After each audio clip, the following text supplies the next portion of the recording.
They say the sea remembers everything, every whisper, every wound, every kingdom that dared to sink beneath its gaze. And deep, deep below, where the sun's fingers could no longer reach, the lost city of Aethelgard pulsed like a living heart. Towers of coral glass glowed with veins of lumite, the rare crystal that fed both machine and soul. Fish of radiant hue drifted through domes of water that never broke. And at the highest spire, the Palace of Tides, sat Queen Alia, the last heir of the Depth-born. Her golden eyes reflected the great ocean as if she could see the world above through its memory. "Mother Sea," she murmured, pressing her palm to the glass, "why do we still hide? Why must our light never touch the sun?" An old voice echoed behind her. It was Counselor Merrin, his beard rippling like silver seaweed. "Because, my queen," he said softly, "the surface forgot us long ago. And we, for our safety, forgot it too." But Alia's heart was restless. Every night she dreamt of her father, King Triton, the visionary who once dared to defy that very law. His ship, the Deep Light, had vanished into a trench so dark even lumite would not glow. The council called it madness. Alia called it prophecy. In Aethelgard, even the poorest homes shimmered with power and beauty. Biogems, living crystals that sang in soft harmony, kept every street clean, every wound healed, and every crop lush. A single gem could turn poison to water, death to life. But they came with whispers. Some said they were alive. Some said they dreamed. At the Nautilus archives, Alia watched as a crystal pulsed in her hand, blue, breathing, aware. "It responds to you," said Archivist Silo, eyes wide. "Your father used to say biogems are not our tools, but our kin. And yet," Alia said, voice trembling, "we keep them caged in vaults and walls." Silo's expression darkened. "The council forbids change. They fear that giving even one gem to the surface could bring war." Alia's gaze hardened. "Or peace." Her words hung heavy, as if the ocean itself paused to listen. The coronation crown of Aethelgard was forged from lumite and grief. When Alia placed it upon her brow 3 years ago, the city's lights dimmed for a heartbeat, as though mourning the king it had lost. Now, she stood alone in the Hall of Depths, where statues of her ancestors shimmered in silent judgment. Her voice echoed, trembling but resolute. "Father, you left without saying goodbye. The people call you reckless, but I know you were searching for something greater." A flicker in the air, a holographic recording.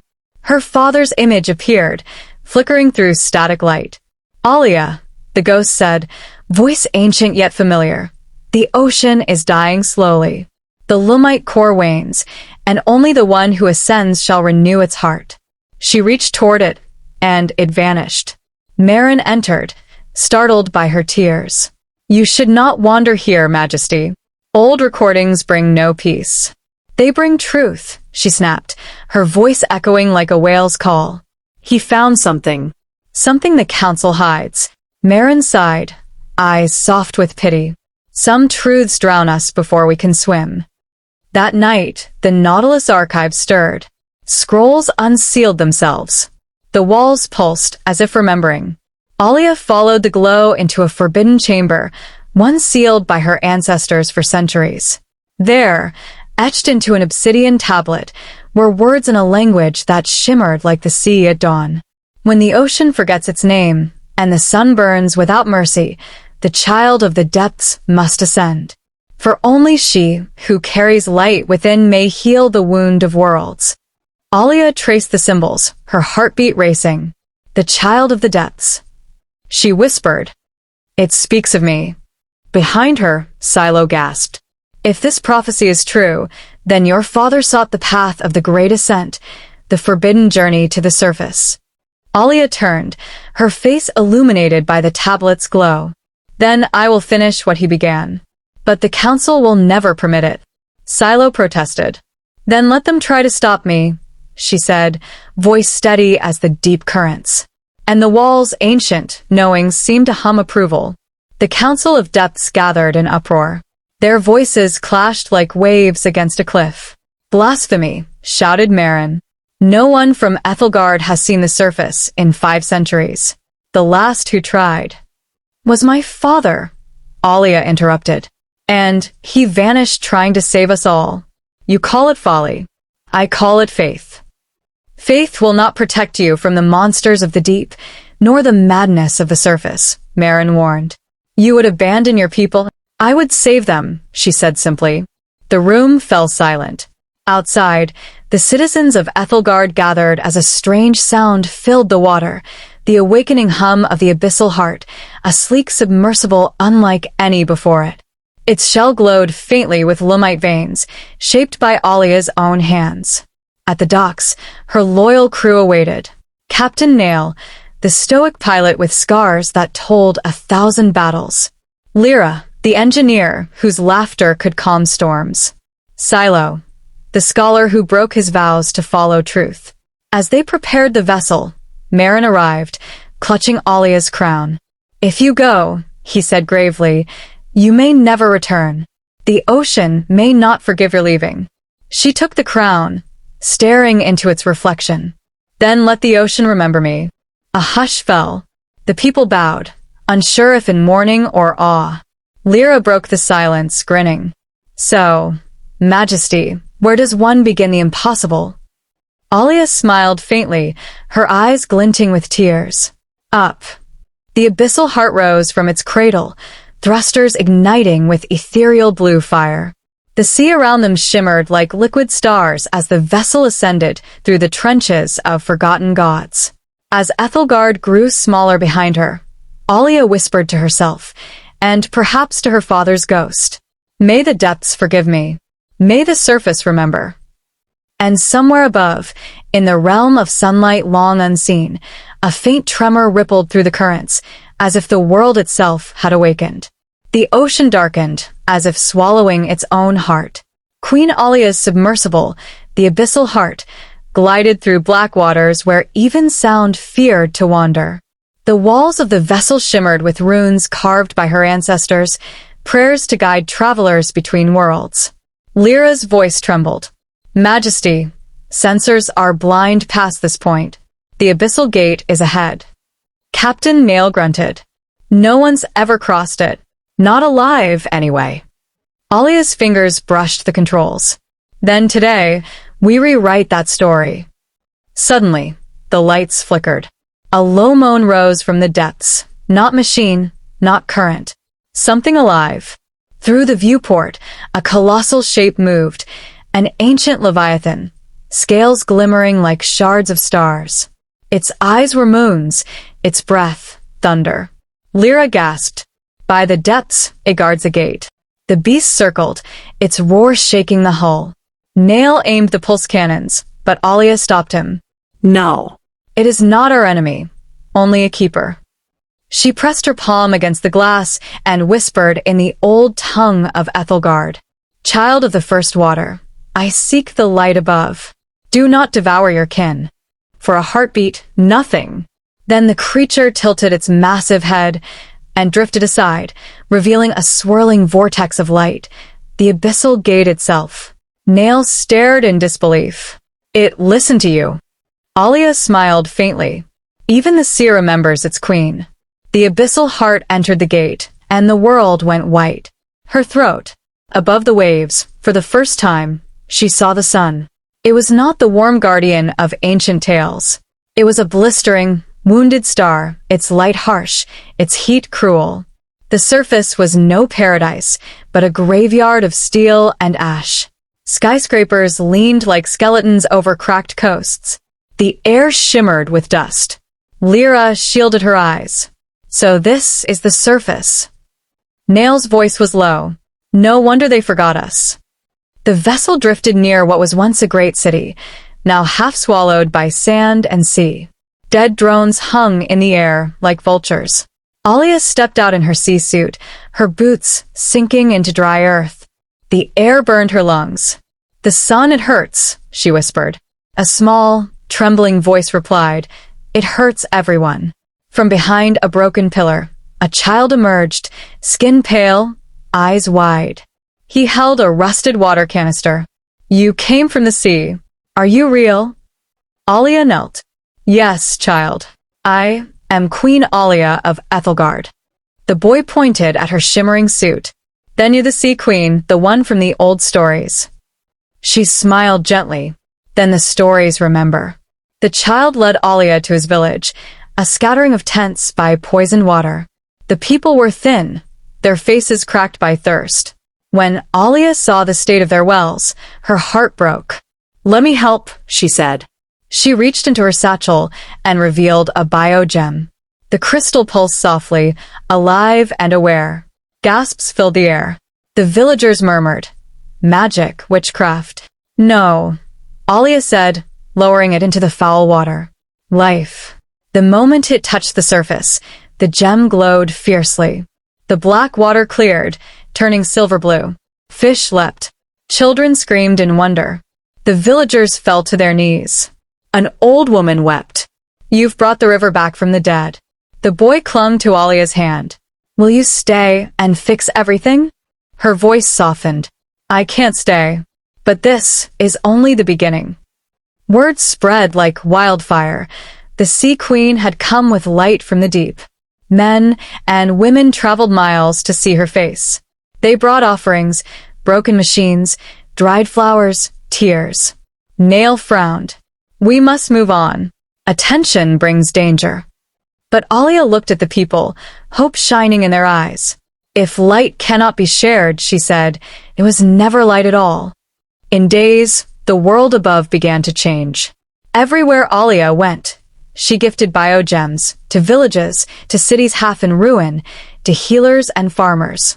Wells turned pure, crops grew in days, diseases vanished. Hope returned. But hope has a price. In the capital of the Surface Federation, leaders stared in panic at collapsing markets. Energy demand is falling. Medicine profits are crashing, cried one minister. These biogems threaten everything we built. And in the shadows, generals whispered. She's not a savior. She's a weapon. Back on the abyssal heart, Nail showed Alia intercepted broadcasts. They're calling you a threat. They say you've crashed the surface economy. Alia's face darkened. I came to heal, not harm. Silo placed a hand on her shoulder. Sometimes, Majesty, the gift of one world becomes the curse of another. That night, she dreamed of her father's voice, echoing through waves of light. The higher you rise, my daughter, the deeper your shadows will reach. When she awoke, alarms blared. They've found us, Nail shouted. An aerial fleet, incoming. The sky split with fire. A sleek, metallic drone, emblem of the Iron Hawks, the most feared faction of the Surface Federation, descended like a hawk diving for prey. Its scanners swept over the abyssal heart, red lights flashing. They think we're a weapon, Nail muttered. Lyra slammed a lever. We can't outrun airships underwater. Alia gritted her teeth. Then we'll blind them. The drone's loudspeaker crackled. Unidentified vessel. Surrender immediately. You are trespassing in Federation airspace. Alia stood before the communicator, calm but defiant. I am Queen Alia of Aethelgard. I come in peace. Then you will disarm and submit to inspection. Nail whispered. They'll strip the ship and take the Lumite. We'll be prisoners. Alia took a breath. Then we show them who we are. She pressed a control rune. The abyssal heart's outer panels unfolded, revealing a radiant core of Lumite that bathed the clouds in silver light. The drone's scanners overloaded, static erupting. Lyra grinned. Ha! The sun itself bows to us. But then an explosion. A missile grazed the hull, tearing through the rear wing. They've opened fire. Nail roared. The ship spiraled, smoke filling the cabin. Alia gripped the controls. Brace yourselves. We dive. Back to the depths. The abyssal heart plunged into the waves, chased by the burning gaze of the Iron Hawks. The ocean embraced her once more, but not in peace, in warning. As the vessel steadied far below, Alia whispered, almost to herself. They feared our light, and now they will hunt it. Silo looked at her, pale. Majesty, What if the prophecy wasn't just about saving the surface? Alia turned, eyes burning with resolve. Then we will find what else it meant. Because if the world above burns, the ocean below will follow. For 7 days and nights, the abyssal heart drifted in the twilight between sea and sky. The crew was weary, hunted, and silent. But on the 8th dawn, a faint signal broke through the static, rhythmic, ancient, almost like music. Silo frowned. These frequencies, they're old. Older than the Federation systems. Alia's eyes sharpened. Then they might belong to those who remember. They followed the signal to a hidden enclave built within the bones of a drowned temple. Lanterns of green flame flickered as robed figures emerged from the mist. The Knowledge Keepers, a nomadic brotherhood that wandered between forgotten places. Their leader, Elder Kian, was thin as driftwood, his eyes glowing with quiet fire. "So," he said softly, "the sea sends us her daughter at last." Alia bowed slightly. "You know who I am?" He smiled. "The waves have whispered of your ascent since before you were born. Your father came to us once, seeking truth beyond the ocean's edge." At those words, her heart raced. "You knew my father?" "I did," Kian said, leading her through halls lined with broken screens and living moss. "And he left something behind, something meant only for you."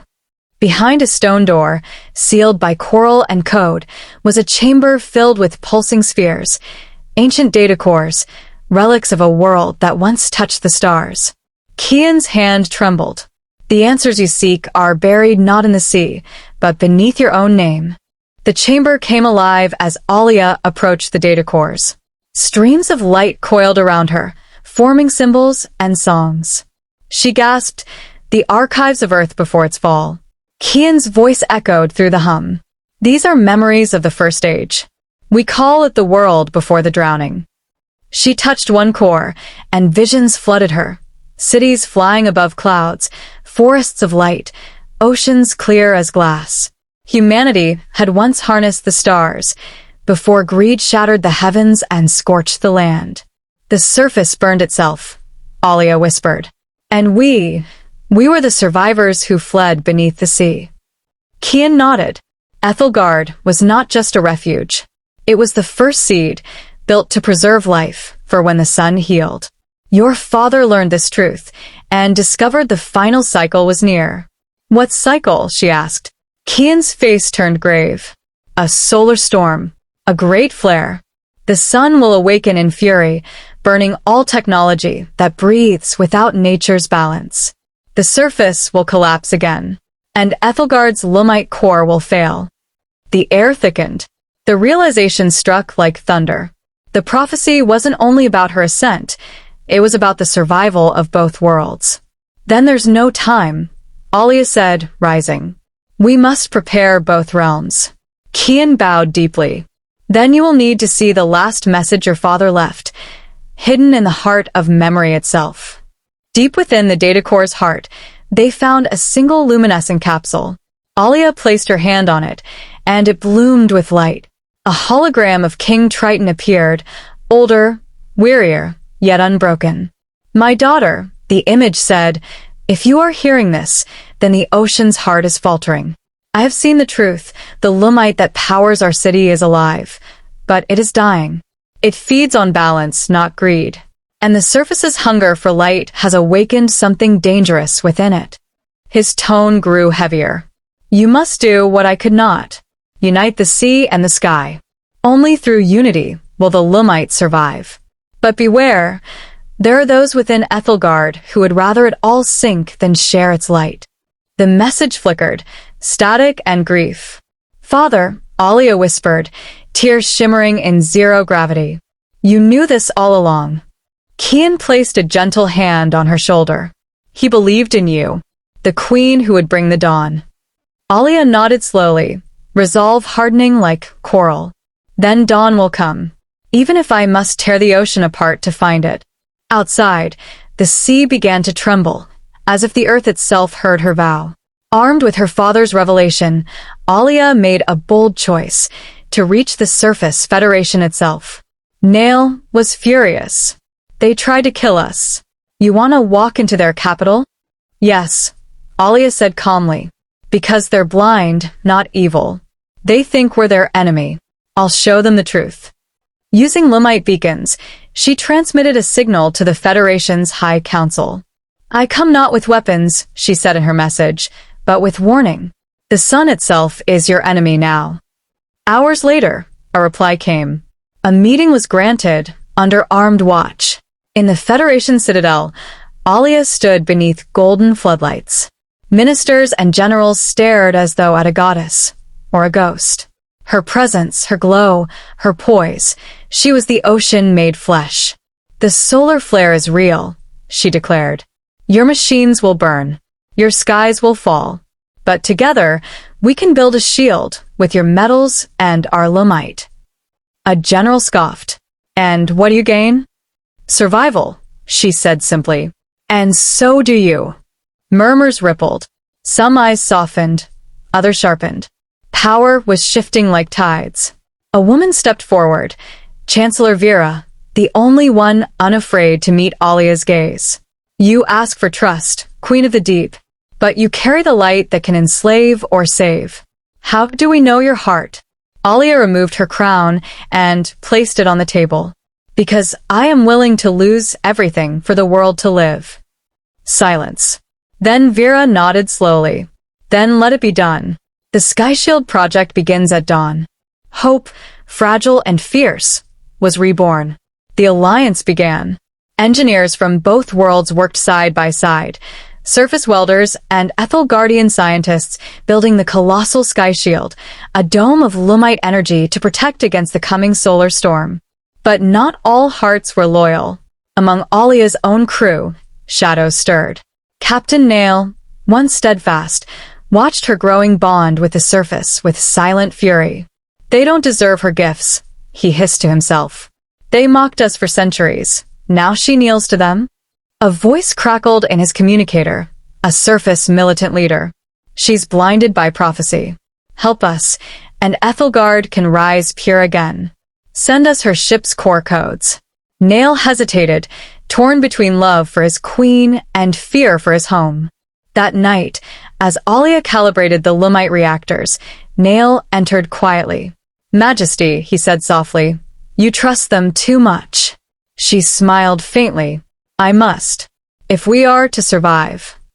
His hand trembled on the console. And if they betray us? Then I will forgive them, and fight beside them still. Something inside him broke. You'd forgive them, but not me, he whispered, pressing a hidden command. Alarms erupted. The Abyssal Hearts data links flashed red. The Lumite coordinates of Aethelgard were transmitted to the militants. Silo shouted. The codes! Someone's leaking the core data. Alia's eyes widened. Nail, what have you done? He fell to his knees, shaking. I only wanted to protect us. You've doomed us, she whispered, her voice trembling like breaking glass. You've given our enemies the key to the ocean's heart.